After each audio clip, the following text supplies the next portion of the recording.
Ya bisa jadi itu untuk mengancam kami supaya mengikuti jejak Egy Sujana dan Bang Egy merasakan diskriminasi di internal kalian, bukan dengan Pak Jokowi. Silakan kan ada syarat. Saya pastikan hakim akan memanggil. Bentar dulu Bang. Saudara, Polda Metro Jaya hari ini memeriksa 3 saksi dan ahli terkait kasus ijazah Jokowi. Pemeriksaan merupakan tindak lanjut dari permintaan salah satu tersangka, Roy Suryo.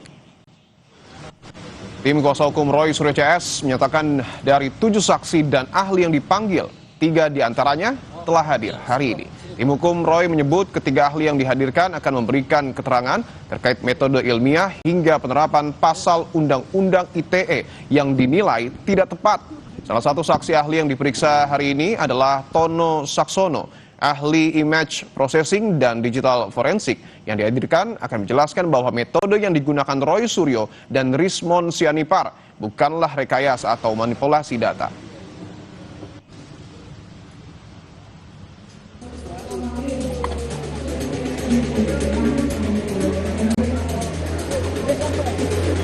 Ya. Yang bagus, Pak Jokowi akhlaknya bagus. Dia terima kita dengan baik, padahal dia merasa yang difitnahin. Datanglah di pengadilan dan saya sudah menyiapkan sekitar 1000 pertanyaan untuk Anda.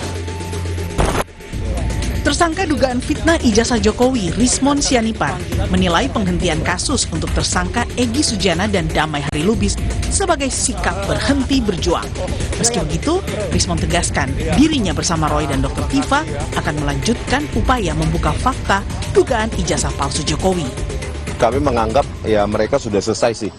Kalau memang nggak kuat, pergi ke pinggir lapangan, biarkan kami yang melanjutkan perjuangan ini. Sebelumnya pada Jumat lalu sebelum berangkat ke Penang, Malaysia, Egy Sujana bersikukuh jika SP3 yang diterimanya bukan karena ia datang dan meminta maaf ke Jokowi.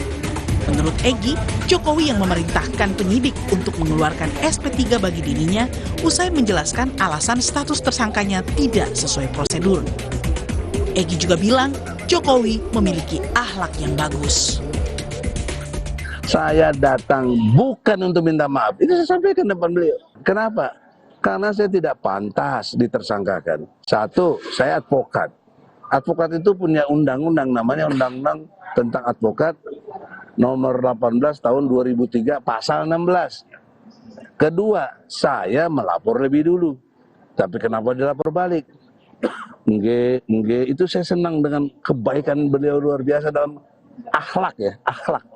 Kalah saya. Nah, lalu yang saya menarik lagi, Bapak Jokowi yang terhormat, dia menyatakan saya harus bagaimana. Nah, disitulah baru ada RJ itu. Saya minta perintah Kapolri kepada Kapolda, Kapolda kepada Dirkrimum, cabut cekal saya dan SP3-kan saya. Dia langsung reaksi. Pak Sarip, ajudannya, panggil polisi. Nah, saya baru tahu di sana ada polisi, bukan saya didampingi polisi. Di sisi lain, upaya restoratif justice atas Egy dan Damai Lubis dinilai kubu Roy Suryo sebagai upaya Jokowi untuk menghindari kasus ijazah sampai ke pengadilan. Saya juga bingung, ya kan? Kenapa sekarang pengacara Jokowi maupun relawan Jokowi seolah-olah berselebrasi dengan adanya RJ ini, SP3 ini sekarang seperti memuja-muji DHL maupun Egy Sujana. Harusnya mereka kecewa dengan pengeluaran SP3 oleh Polda Metro Jaya itu karena menurut Pak Jokowi diselesaikan di pengadilan. Nah, supaya konsisten kita ingatkan Pak Joko Widodo ya, kalau sampai ini di pengadilan, datanglah di pengadilan dan saya sudah menyiapkan sekitar 1000 pertanyaan untuk Anda. Sebelumnya di berbagai kesempatan, Jokowi kerap menantang kubu Roy CS untuk membuktikan tudingan ijazah palsu di pengadilan. Jokowi bahkan berjanji hanya akan membawa lengkap ijazahnya ke pengadilan. Dalam hukum acara, siapa yang menuduh itu yang harus membuktikan, yaitu yang saya tunggu itu coba dibuktikannya seperti apa. Dan itu akan lebih baik kalau pembuktiannya itu di pengadilan. Sehingga betul-betul akan kelihatan proses hukumnya, akan kelihatan adilnya, karena yang memutuskan adalah di pengadilan. Meski Polda Metro Jaya sudah hentikan perkara Egy Sujana dan Damai Lubis, perkara untuk Roy, Rismond, dan Tifa tetap berlanjut, yang kini sudah dilimpahkan ke Kejaksaan. Kubu Roy bahkan menolak tawaran Damai dan meminta agar kasus ijazah Jokowi terus berproses hingga ke pengadilan. Tim Liputan, Kompas TV. Lalu benarkah jalan damai antara Jokowi dengan Egy Sujana dan Damai Harilubis adalah upaya Jokowi menghindari penyelesaian kasus ijazah sampai ke pengadilan? Kita bahas bersama tersangka dugaan fitnah ijazah Jokowi, ada Bung Rismond Sianipar, dan Ketua Umum kami Jokowi, Bung Rasman Nasution. Bung Rismond, Bung Rasman, selamat petang semua. Selamat petang. Oke. Bang Rasman. Siap. Bung Rismond, saya ingin langsung tanyakan ke Anda. Beberapa kali Anda menyebutkan bahwa SP3 yang diberikan kepada Egy dan Damai merupakan upaya Jokowi untuk menghindari kasus ini sampai ke pengadilan dan juga pembuktian. Sementara di sisi lain, perkara Anda sudah dilimpahkan ke Kejaksaan. Tanggapan Anda? Ya, itu kan dari awal bisa kelihatan bahwa RRT ini menjadi sasaran dari Pak Jokowi, ya kan, diskriminasi. Dan selanjutnya ya inkonsistensi beliau, bagaimana beliau mengatakan ini akan diselesaikan di pengadilan dengan cara bermartabat untuk memulihkan nama baiknya, tetapi justru memberikan SP3.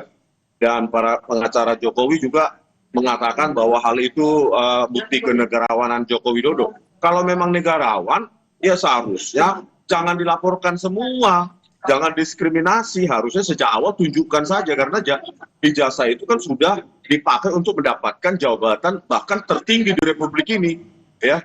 Dan kejadian hari ini kami melawan, dalam arti begini, ya, ada 5 ahli forensik digital yang dipanggil oleh Polda Metro Jaya untuk menuduh kami memanipulasi barang bukti digital. Oleh karena itu sekarang menjadi bagian kami untuk membawa hari ini 3, tetapi yang terkait dengan forensik digital adalah Profesor Tono Saksono tentang ITE, yaitu Profesor Henry Subiakto. Kami juga nanti akan minta Dr.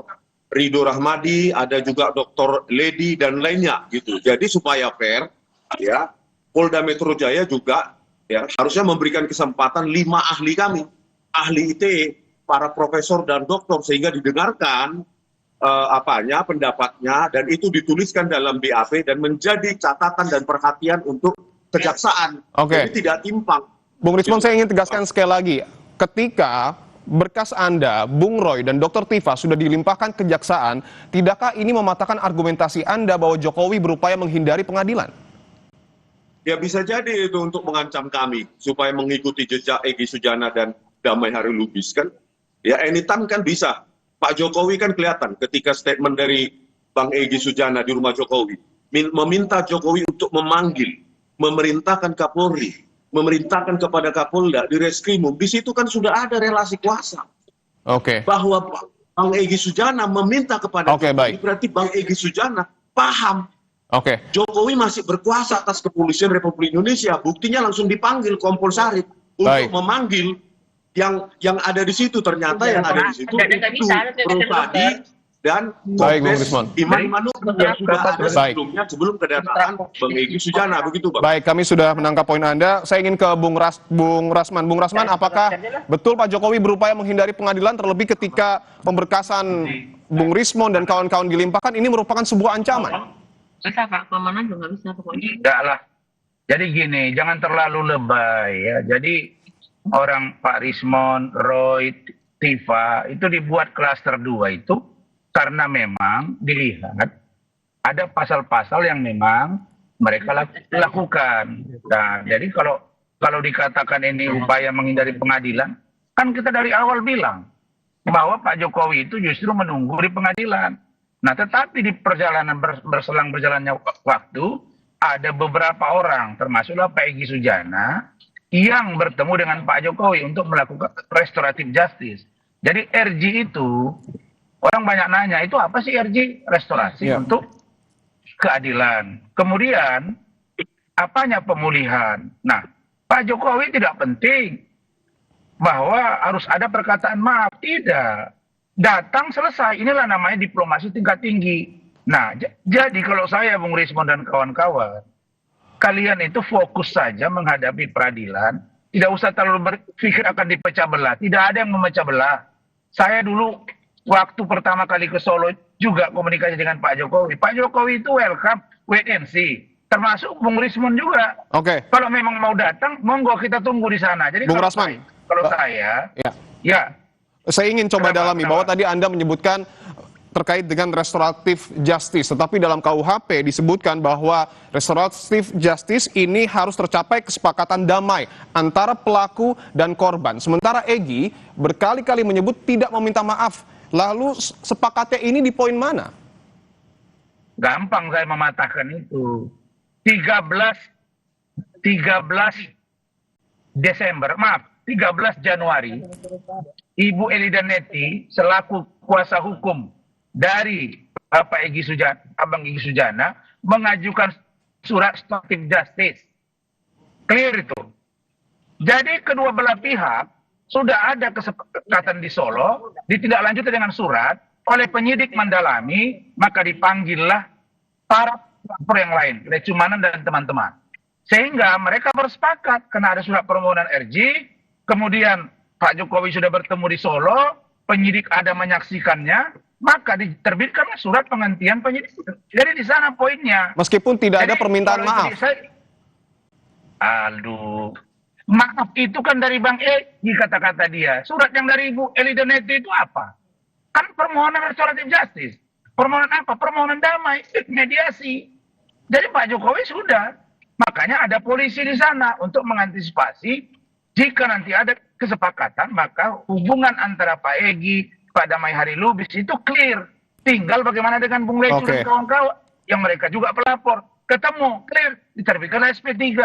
Jadi tidak ada yang salah di situ, gitu loh. Oke, baik. Saya ingin ke Bung Rismon. Sejauh ini, ketika Anda melihat SP3 yang kemudian diberikan kepada Egy dan Damai Hari Lubis, apakah Bung Rismon menimbulkan ataupun memiliki kecurigaan di kubu Anda, jangan-jangan setelah Egy dan Damai ini ada lagi yang ke Solo, khususnya dari klaster 1? Iya, Bang Dipu, kami tidak mau mencampuri hal itu lebih jauh ya. Cuma kami ingin mengatakan bahwa inisiator ini kan adalah Bang Egy Sujana. Ya, tanggal 15 April 2005.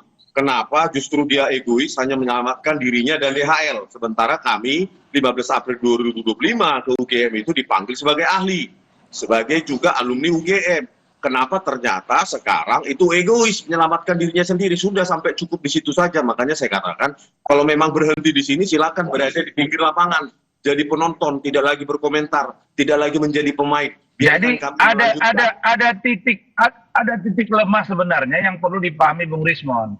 Saya sudah katakan berkali-kali, Bang Egy mengalami diskriminasi dalam penanganan klien oleh kuasa hukum kalian sendiri, Kozinuddin. Dia melepaskan Bang Egy dari kliennya. Bagi Bang Egy itu menyakitkan. Itu jelas kan dari awal sudah saya bilang. Kemudian begitu juga dengan Damai Hari. Dia juga merasa ini tidak solid, yang mana TPUA, yang mana Kozinuddin dan kawan-kawan. Nah, dari sini dia melihat ada dua diskriminasi. Satu, dia dilepaskan oleh Kozinuddin. Yang kedua, ketika Abraham Samad akan diperiksa, rame-rame para tokoh mengatakan bahwa jangan kriminalisasi Abraham Samad. Artinya, di luar Abraham Samad boleh dikriminalisasi, kan tidak fair. Nah, ini sebenarnya kalau Bung Rismon ini cermat, sebenarnya kalian, mohon maaf, di dalam tim ini pun sudah tidak lagi satu pendapat dan masing-masing ingin berjalan dengan kemauannya. Jadi banyak hal yang membuat kalian itu tidak solid karena memang cara pengelolaan dalam sebuah perjuangan menghadapi seorang mantan presiden 10 tahun itu tidak gampang. Betul Bang Rismon bahwa kubu Anda ini disebut tidak solid oleh Bung Rasman. Oh enggak, ya saya tidak mau mengomentari hal sejauh itu, yang pasti kami solid.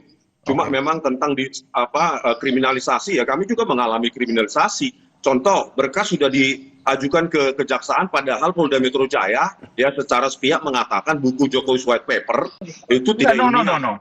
Diskriminasi yang saya sebut itu diskriminasi internal kalian. Iya. Silakan Bung Rismon. Mereka berjanji, pihak Polda Metro Jaya menjanjikan untuk memanggil ahli kami untuk didengarkan sehingga bisa mendapatkan perspektif yang berimbang tentang manipulasi barang bukti digital atau pengeditan. Belum diperiksa ahli kami, yang ahli mereka, ahli dari Polda Metro Jaya 5 orang, kami satu pun tidak diperiksa, baru hari ini, ya justru secara terburu-buru Polda Metro Jaya sudah mengajukan itu ke kejaksaan. Itulah bentuk relasi kuasa itu. Ya, relasi kuasa, ada yang memerintahkan Polda Metro Jaya terbirit-birit mengajukan berkas tersebut ke kejaksaan. Padahal baru hari ini ahli kami diperiksa. Belum lagi 3 lagi. Jadi 5 lawan 5 ini ahli IT yang akan kita ajukan. Belum ini diperiksa, sudah dimajukan di kejaksaan. Masa opini hanya 5 orang dari ahli dari kepolisian langsung. Baik, benarkah Bung Rasman bahwa ada relasi kuasa terkait dengan pelimpahan berkas Bung Rismon ke kejaksaan? Iya, inilah terburu-burunya Polda. Begini, makanya silakan Bung Rasman. Bung Rismon dan kawan-kawan ini mereka kan punya kuasa hukum ya. Makanya saya bilang, Khosinuddin itu kalau di mata saya pengacara kompor, tukang panas-panasin. Gini, dia tidak memberikan edukasi kepada kliennya. Contoh, kalau klien katakan bahwa tidak ada pemeriksaan ahli, Bung Rismon itu biasa, itulah gunanya dilimpah ke kejaksaan, itu ada cross examination. Itu bisa dilakukan. Jaksa bisa memerintahkan, ini P19, oke, periksa ahli mereka. Itulah gunanya berlapis. Saya juga begitu, ya, setelah dikirim berkas ke kejaksaan, diajukan ahli, diperiksa, nggak ada masalah. Sepanjang belum P21, jangankan pemeriksaan ahli. Pemeriksaan untuk kalian datang saja ke Solo, lalu kemudian terjadi restoratif justice, itu dihentikan perkaranya. Selesai. Jadi poinnya di sana, gitu loh. Jadi tidak perlu merasa diskriminasi secara pribadi atau kelompok. Yang saya sebut diskriminasi tadi apa? Bang Egy merasakan diskriminasi di internal kalian, bukan dengan Pak Jokowi. Silakan dijawab, Bung Rismon. Internal kalian tidak solid, kira-kira begitu. Silakan dijawab, Bung Rismon. Saya bingung kembali lagi ke statement Bang Egy Sujana ketika di bandara menjelaskan apa yang terjadi di 8 Januari 2026 yang lalu. Ya, Bang Egy meminta kepada terlapor ya untuk memerintahkan Kapolri, Kapolda dan Direskrimum dan langsung dipanggil oleh ajudannya Kompol Syarif. Di situ indikasi yang sangat kuat bahwa ini kriminalisasi. Bagaimana mungkin terlapor warga biasa bisa memerintah Kapolri, Kapolda, Direskrimum? Di mana logikanya terlapor memerintah? Berarti ada indikasi bahwa ya penyerahan berkas kami ke kejaksaan juga atas perintah terlapor. Yang sehingga terburu-buru tanpa memeriksa ahli kami, ini pasal 12 tahun loh, 8 tahun. Perintah begini. Pasal 32 dan 35. Tunggu bentar Bang. Pasal 32 dan 35 diterapkan secara main-main dan sepihak, dan saya kira itu indikasi yang kuat pengaruh dari terlapor untuk secepatnya menangkap kami. Begitu Bang. Bung Rasman, mungkin ini bisa menjadi sekaligus closing statement untuk Anda. Apakah artinya SP3 ini menurut Anda bukan langkah Jokowi untuk berupaya menghindari pengadilan? Tidak, sama sekali saya garansi tidak. Saya bilang bahwa Bang Egy sudah saya ajak untuk ketemu Pak Jokowi. Beberapa hal yang teknis tidak disepakati. Pak Jokowi bilang oke, selesai, enough. Nah, yang saya mau katakan bahwa kalau sudah begini posisinya, maka persiapkanlah dokumen bahan yang kuat. Sebagaimana yang Bung Rismon bilang, ada 1000 pertanyaan buat Pak Jokowi. Saya pastikan Pak Jokowi pasti akan hadir di pengadilan karena dia korban. Dia dan melakukan pembuktian ijazahnya, Bung Rasman. Yes, iya. Gajah Mada akan dipanggil. Saksi lain yang menguatkan bahwa Pak Jokowi pernah kuliah dan lulus. Jokowi sendiri, udah ada dari sana. Pak Jokowi nggak ada masalah. Jadi sebenarnya kalian yang tidak solid secara internal, jangan dimerembet kepada Pak Jokowi. Nah, Bung Rismon. Katakan, Bung Rismon. Ingatkan Khosinuddin, bangsa-bangsa dia, misalnya, bagi kami 100 tahun juga.